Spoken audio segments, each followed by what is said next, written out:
porque lo que estamos aprendiendo con este vídeo es que estamos sufriendo una lenta asfixia por envenenamiento, por la suma de dos factores que son sinérgicos, la contaminación química y la contaminación electromagnética. Pero por eso, más que nunca, es imprescindible tomar la responsabilidad de cuidar nuestro terreno, de cuidar nuestro ecosistema, de elegir ese estilo de vida, de ejercicio físico, de contacto con la naturaleza, de una dieta en la que comas los menos tóxicos posibles, en los que te vistas con lo menos tóxico posible, en lo que uses los menos tóxicos posibles. Porque ahí es donde se está gestando tu enfermedad, aunque no lo sepas. Un terreno fuerte, un terreno desbloqueado, es capaz de lidiar más fácilmente y de eliminar todas esas intoxicaciones que llegan de fuera. Porque la salud no es un acto médico, es un proceso fisiológico natural que ocurre espontáneamente en tu cuerpo, a no ser que le estés continuamente machacando a base de intoxicarte y envenenarte.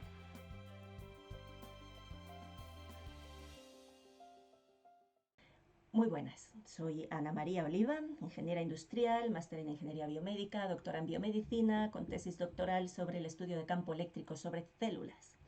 Y hoy vengo a contaros un vídeo que hacía rato que tenía ganas de grabar, aunque no me ha resultado nada sencillo hacerlo, y que es un vídeo que va a profundizar un poquito más a esas causas de las enfermedades y cómo podemos cuidarnos mejor.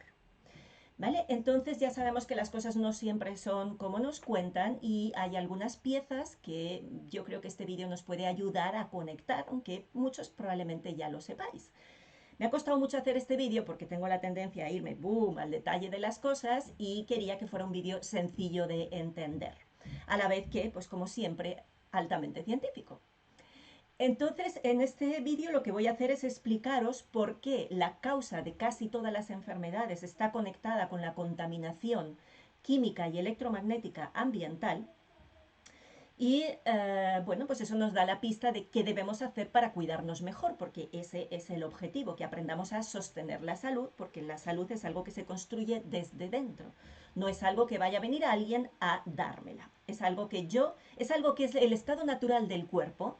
Y si elimino todo lo que está evitando que yo me mantenga sana, entonces voy a estar sana siempre. Bien, y todo esto viene porque estaba releyendo un capítulo del libro de Arthur Firstenberg, que os he hablado en algún momento, es el libro de The Invisible Rainbow, y me llamó mucho la atención, así que me dediqué a volver a leer ese capítulo, empezar a buscar todas las fuentes que él cita para ver, pues bueno, que efectivamente este señor ha hecho un excelente trabajo documental y que todas las fuentes que él cita son exactamente localizables y dicen exactamente lo que él dice que dicen. Entonces, el vídeo tiene tres partes. En la primera parte os voy a explicar por qué la intoxicación ambiental, química, está detrás de casi todas las patologías que conocemos y en qué ruta metabólica afecta, que básicamente son las porfirinas. Así que primero os voy a explicar qué son esas porfirinas y cómo nos afecta. Luego lo voy a unir con cómo nos afecta electromagnéticamente en esa misma ruta metabólica. Y después os voy a enseñar un artículo bastante interesante sobre el COVID-19, enlazándolo con todo lo anterior. Así que allá vamos. ¿Qué son las porfirinas? Esto, os repito, que es parte de un capítulo de Arthur Firstenberg de Invisible Rainbow. Porfirinas no es una palabra cotidiana, no es una palabra que tengamos muy conocida, pero es más básica para la vida que ninguna otra componente, porque sin ella no podríamos respirar. Las plantas no podrían crecer, no habría oxígeno en la tierra. Donde quiera que haya transformación de energía, donde veas electrones fluyendo, busca las porfirinas. Cuando veas que la electricidad está afectándonos a la conducción nerviosa, al metabolismo, busca las porfirinas, porque están ahí. Las porfirinas son unas moléculas que son muy especiales y que permiten la vida gracias al oxígeno. Son las que se encargan de crear, mantener, reciclar todo el oxígeno que hay en la atmósfera. Hace que las plantas puedan liberar el oxígeno a través del CO2, hace que los animales podamos absorber el oxígeno que estas plantas liberan, que podamos liberar ese CO2 y todo ese ciclo del oxígeno CO2 es lo que ellas están manejando y también nos ayuda a que a través de ese oxígeno podamos quemar de manera controlada y no explotar todas las moléculas que utilizamos para obtener energía, los carbohidratos, las grasas, las proteínas.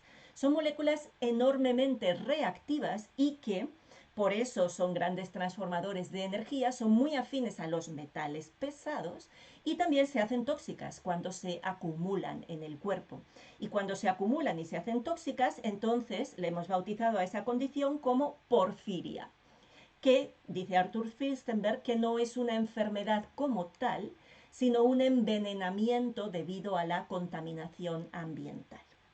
Entonces, saltándonos un poco la parte técnica, para que nuestro cuerpo pueda absorber o captar el oxígeno y transportarlo, nosotros tenemos pues una estructura de moléculas que están formadas por esas porfirinas que forman un grupo hemo, y que ese grupo hemo luego forma parte de otras moléculas más grandes que tienen en su núcleo átomos de hierro.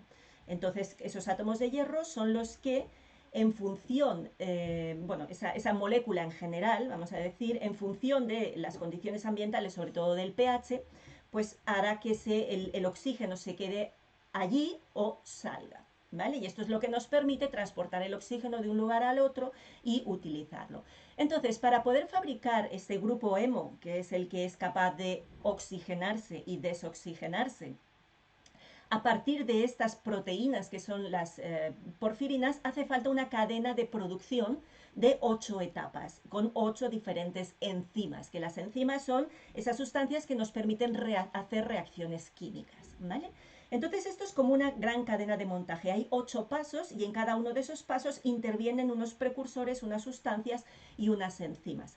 Entonces, en toda cadena de producción, lo más importante es que todo el mundo vaya al ritmo que tiene que ir, a la misma velocidad que el resto, porque si no, si de repente una va más lenta, hacemos un cuello de botella y entonces empiezan a acumular productos y al acumularse esas porfirinas y esos precursores, se empiezan a depositar en el cuerpo y generan una enfermedad. O si una va más rápida que el resto, pasa igual, porque está produciendo precursores más rápido, las otras no llegan y esos se vienen otra vez a acumular y producen enfermedad.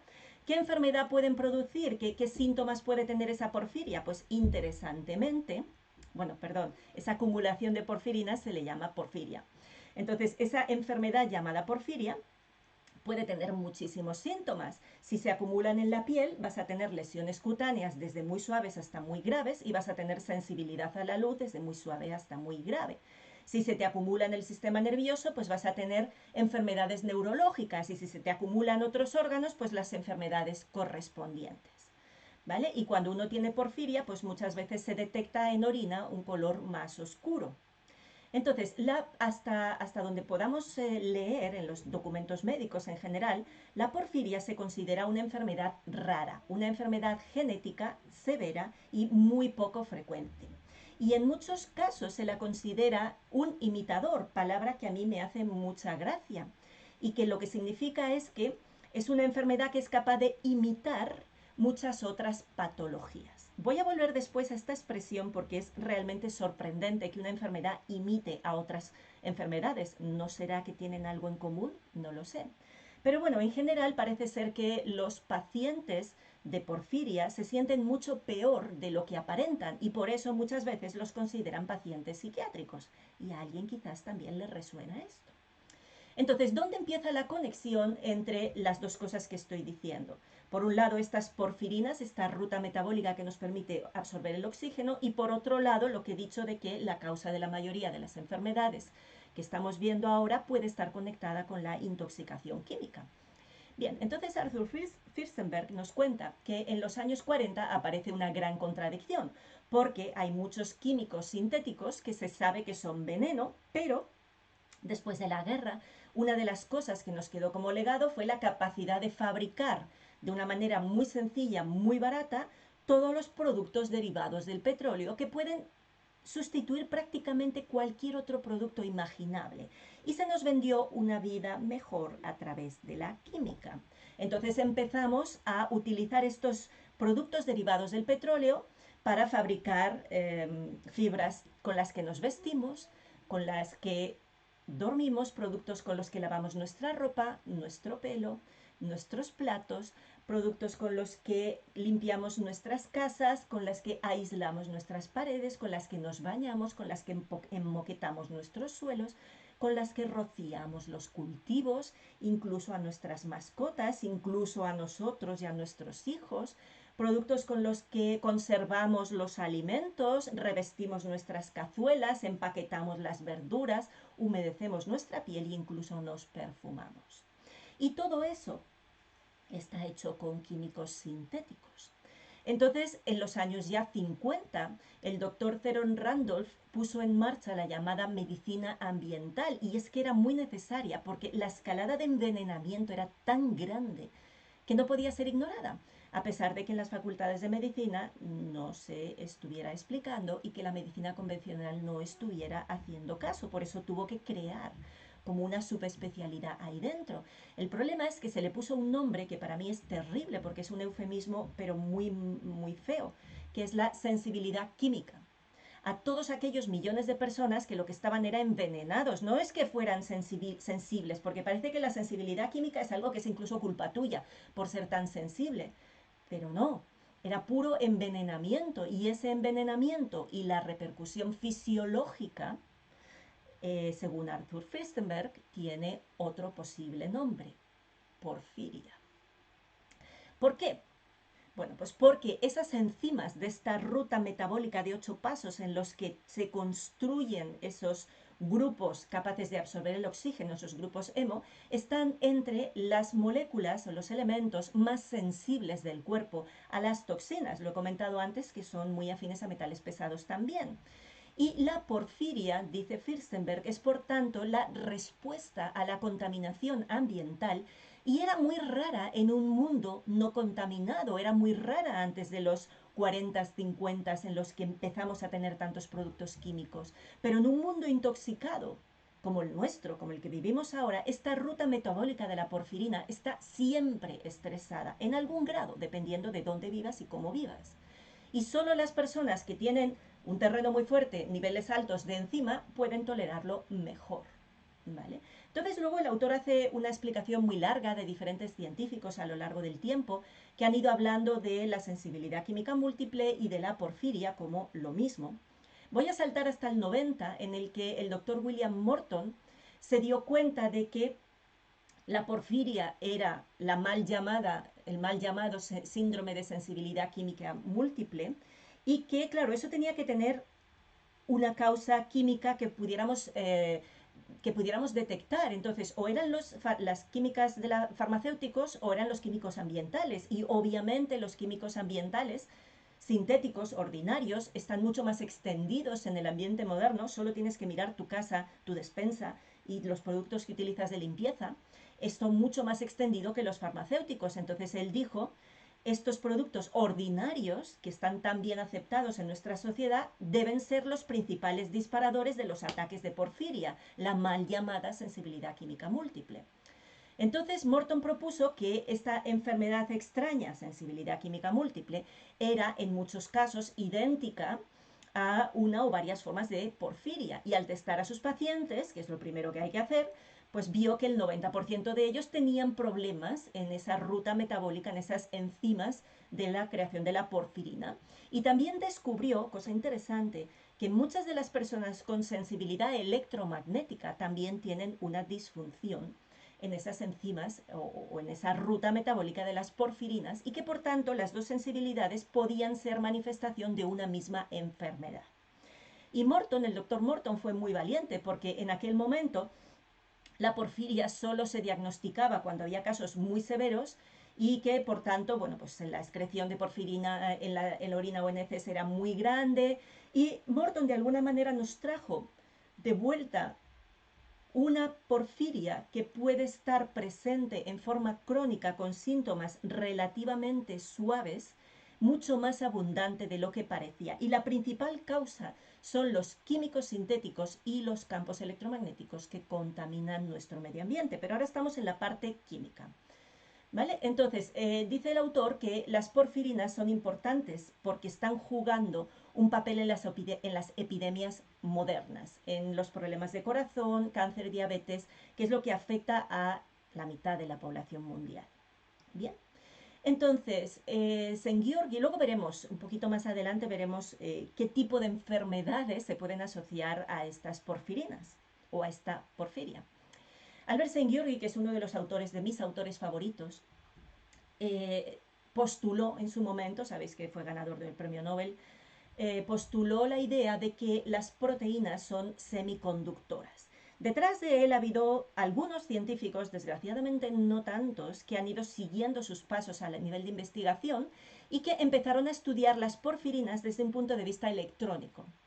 Entonces, tanto es así que cuando ponemos capas muy finas de porfirinas, que están disponibles comercialmente, a las células fotovoltaicas, a las células solares, no las humanas, sino con las que fabricamos la energía con las que obtenemos energía solar, las células aumentan el voltaje y aumentan la potencia final total. Y se han hecho prototipos de células solares basadas en las porfirinas. Y aquí podéis ver alguna.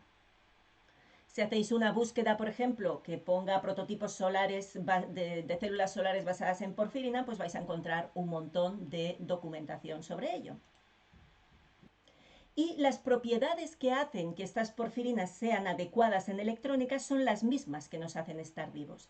Estábamos diciendo que son capaces de transmitir mucha energía rápidamente en pocos pasos y de una forma muy controlada, porque es un electrón de baja energía cada vez y puede transmitir esa energía electrónicamente del oxígeno a otras moléculas en lugar de hacerlo simplemente disipar el calor y arder.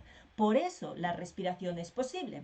Y tenemos las porfirinas en las plantas, en la otra parte del ciclo de la vida, que absorben la energía del sol y transportan esos electrones que hacen que cambie el dióxido de carbono y el agua en carbohidratos y en oxígeno, la llamada fotosíntesis. Otro de los lugares donde se han encontrado estas moléculas tan sorprendentes es el sistema nervioso. En los mamíferos el sistema nervioso es el único órgano que cuando le pones con luz ultravioleta emite fluorescencia roja, que es de las porfirinas. Y no están en las neuronas en sí mismas, sino que están en las vainas de mielina. Esas vainas de mielina que han sido totalmente malentendidas y menospreciadas. Y si no, buscar los libros de Robert Becker que hablan de todo el sistema perineural y vais a entender por qué estoy diciendo esto.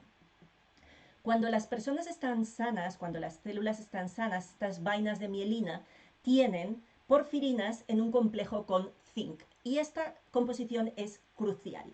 Entonces, cuando los químicos ambientales vienen a envenenar esta ruta de la porfirina, esa porfirina, esos excesos de porfirina se unen a metales pesados, tanto en el sistema nervioso como en el resto, y empiezan a romper las vainas de mielina, y empieza entonces a cambiar la conductividad del sistema nervioso, haciéndote mucho más sensible de lo que ya es, que es enorme. Entonces, todo el sistema nervioso se vuelve hiperreactivo a todo tipo de estímulos. Es lo que actualmente se llama síndromes de sensibilidad central, que también está muy mal dicho porque es un puro envenenamiento. Es tu sistema nervioso se está rompiendo y ese lugar, esas vainas de mielina que son un cristal líquido por donde están las corrientes de lesión, por donde viene una información importantísima tanto para el desarrollo como para la regeneración, se rompe. Entonces tu cuerpo pierde la habilidad de regenerarse y de continuar creciendo adecuadamente y de continuar enviando las señales para la reparación.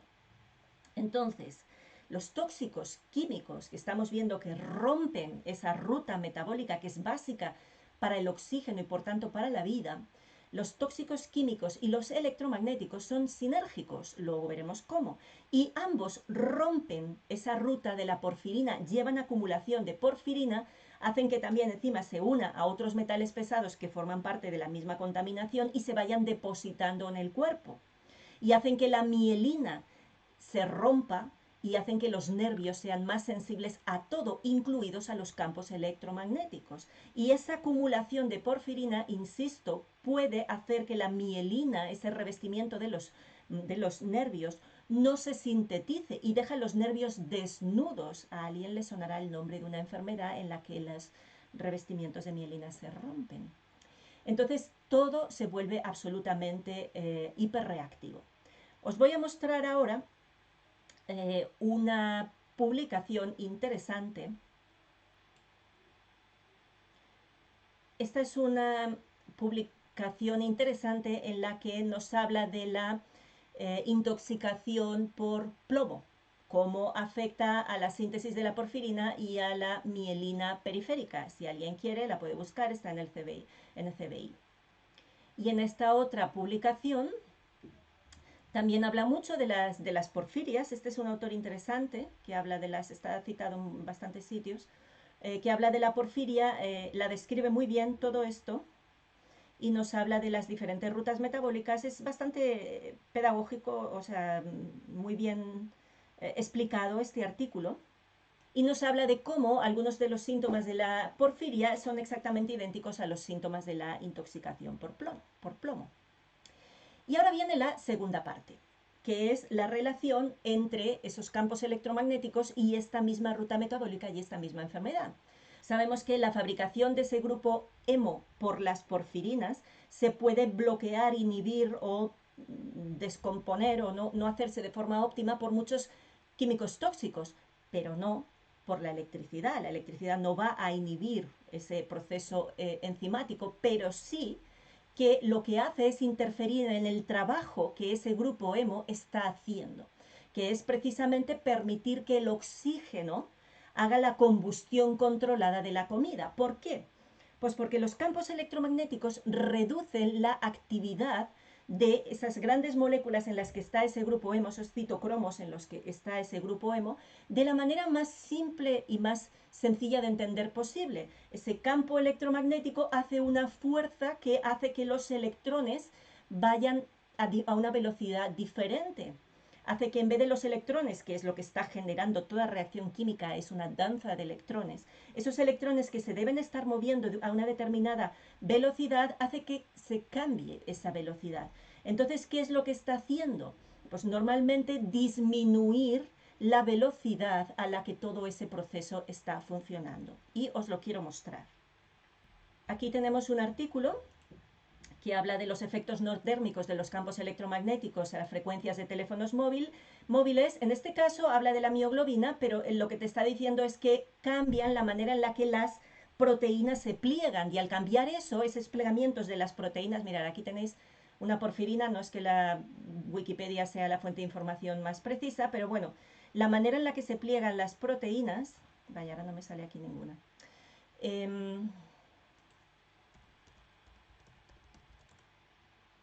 Estos plegamientos de las proteínas, esto es a lo que los campos electromagnéticos le afectan. Tanto es así que se utilizan para ello. Entonces aquí nos está hablando de esto. En este otro, bueno, esta es la absorción de microondas por el oxígeno, que tiene que ver con esas otras frecuencias de campos electromagnéticos de última generación. Aquí tenemos, por ejemplo, efecto de campo magnético estático, este caso es estático, en los niveles de oxígeno en soluciones acuosas y con el grupo hemo, cómo afecta a la absorción del oxígeno. Este es el efecto Moss-Bauer, que habla de el estudio de la electrónica del grupo hemo. Es bastante interesante, aunque no es tampoco muy conocido. Podéis buscar fácilmente reducción de la actividad de los citocromos por campo electromagnético y vais a encontrar un montón de referencias, por ejemplo esta.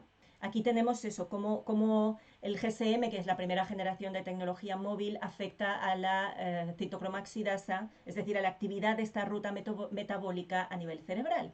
Y podéis buscar muchísimas más, efectivamente, igual que yo os he encontrado estas poquitas, así en una búsqueda rápida podéis encontrar muchísimas más. Lo importante es darnos cuenta de que todo eso es real, ¿vale?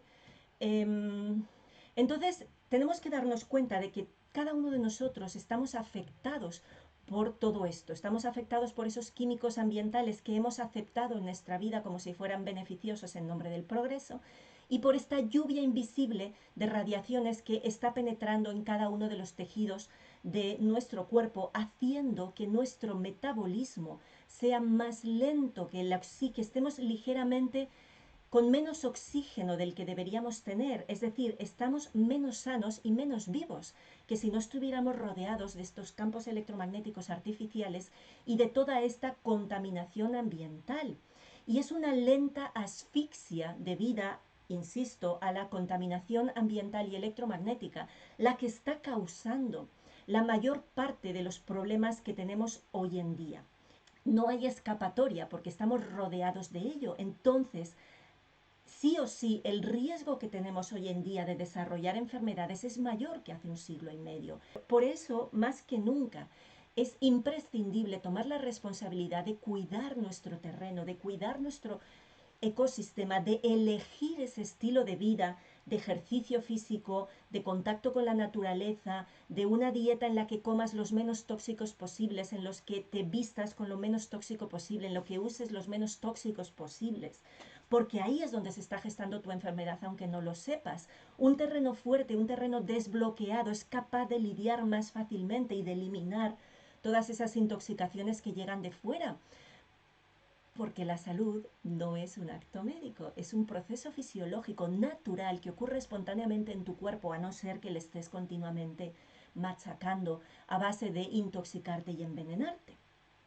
Bien, y ahora voy a la última parte de este vídeo que os quería contar, que es este artículo interesante que he encontrado. Voy a mostraroslo.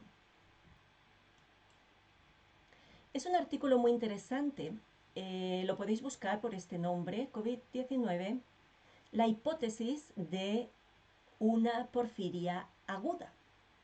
Y entonces el autor, o la autora, mejor dicho, esta señora Abrams, es que no sé cómo se lee el nombre, Lian o Lian, no sé, Lian debe ser, nos dice que los pacientes con COVID-19 tienen valores de hemoglobina. A ver, ¿dónde estás? Bueno, os voy a ir leyendo aquí. Los pacientes en modelos de primates y de COVID-19 tienen niveles de hemoglobina bajos y por debajo del rango normal. Y tienen valores de bilirrubina y ferritina altos. Y la bilirrubinemia se observa en porfiria aguda y puede ser consistente con problemas en la electropoiesis, etc. Y los valores de la ferritina altos también son típicos de la porfiria aguda y también se pueden asociar a la disociación del hierro del grupo hemo.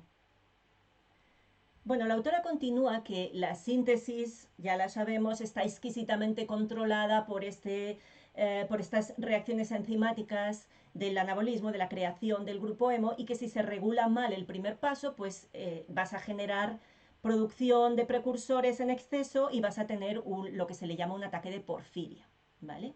Entonces, la hipótesis de la autora es que los pacientes críticos lo que están sufriendo es una forma aguda de porfiria y que, por tanto, pues hay que tratarles para esto y no para otra cosa.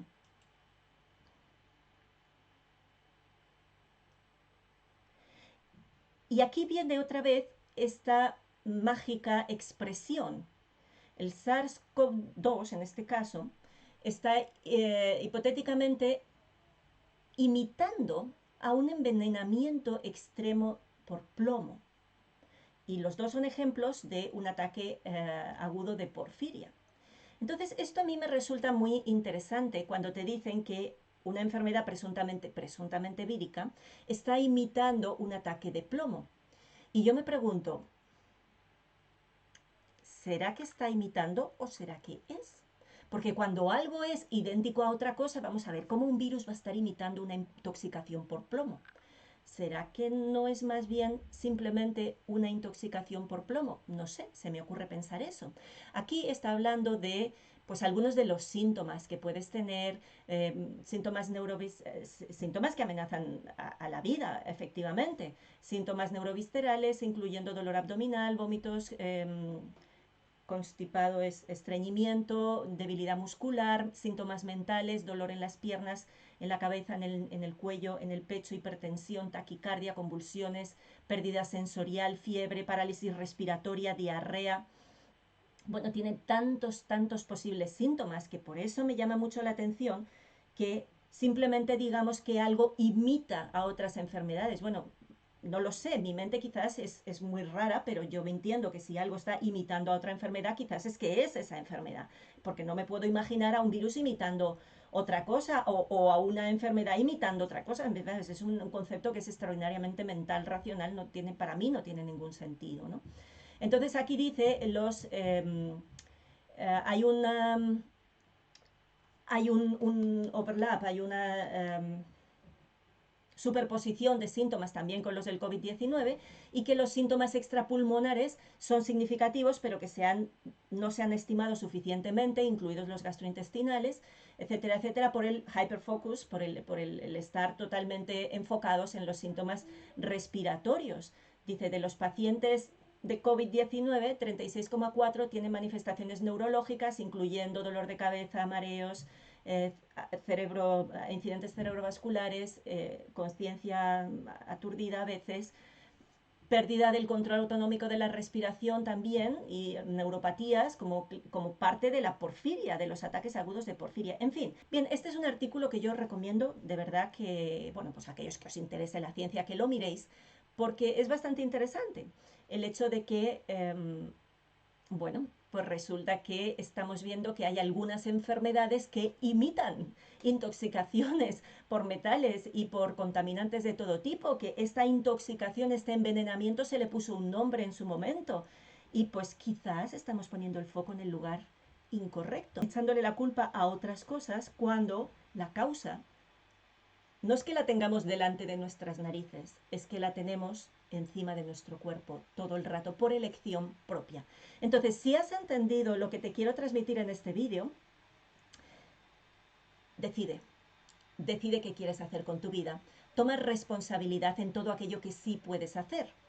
¿Sí? Vamos a dejar de ponerle energía en aquello que no podemos cambiar y vamos a poner energía en lo que sí podemos cambiar. Tú puedes elegir qué tipo de productos utilizas para limpiar en tu casa, para limpiarte tú, para limpiar a tus hijos, qué tipo de alimentación compras, qué tipo de... todo eso observa. Y mira, y si quieres, haz la prueba de ver cómo te vas sintiendo. Porque lo que estamos aprendiendo con este vídeo es que estamos sufriendo una lenta asfixia por envenenamiento, por la suma de dos factores que son sinérgicos, la contaminación química y la contaminación electromagnética. Te dejo con esa información, deseo que tengas un día extraordinario.